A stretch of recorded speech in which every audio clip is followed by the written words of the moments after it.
naive, çfarë i ofron Roni Efet kryeministrit Rama që duhet i fali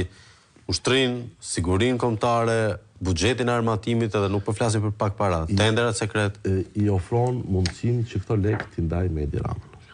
Po këtë do ja ofronin qindra të tjerë Edi Ramës. Dhe qindra të tjerë ndoshta nuk do t'i ofronin sepse askush nuk merr përsipër që të njolloset dhe të bëjë burg për llogaritë Edi Ramës, ndërsa Roni Efet është një ndërtar që është gati të bëjë burg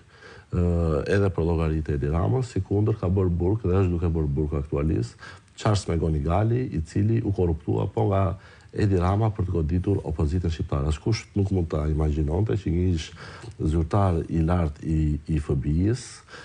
të bëj burg për Edi Ramën, megjithatë Edi Rama është mjeshtër për të identifikuar të tillë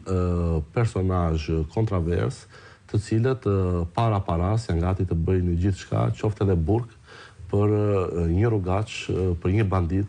si Edi Rama, për një mercenar si Edi Rama, i cili i ka nxjerrë në shitje interesat kombëtare, nuk ka nxjerrë në shitje vetëm pronat e ushtrisë, ai ka nxjerrë në shitje kufijtë e Kosovës. Ai është gati të shesë detin e Shqipërisë për të falur qinjit Toni Gor. Ai është gati të falë shtetin për të mbajtur pushtetin. Dhe është pikërisht kjo arsye përse gjithë organizmat ndërkombëtar, NATO, BE e tjerë, asnjë nuk ka asnjë mekanizëm për ta ndaluar. Në radhë të parë është detyra e shqiptarëve të mos mbajnë më asnjë minutë më shumë një bandit. E zëm se e ka pushtuar Shqipërinë le të themi. Një bandit dhe një rrugaç i cili ka pushtuar çdo zyrë shteti me të tillë bandit, me hora, me trafikant droge dhe që ka dorëzuar praktikisht sigurinë në duart e karteleve të drogës dhe këto nuk janë propagandë, kjo nuk është politik, lexoni dosjen e Akshit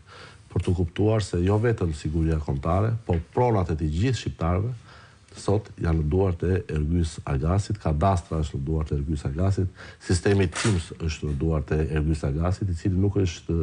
asgjë tjetër vetëse si vllau i Ramës, por ai Rama i cili vetë Rama do të donte të ishte, pra që ka kontakte të drejt për drejta me krimin e organizuar. Ergys Argasi vetëm emrin ka të tillë, ai është Edi Rama i vërtet, sepse pikërisht ky personazh cilin Edi Rama do donte realisht që të ishte, pra një bandit i cili jo vetëm të vjedh,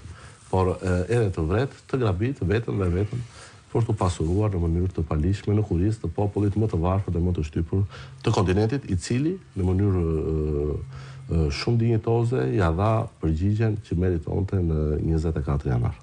Rikthehemi pak tek Roni Efet, zoti Blushi, duket se e njëjta skem është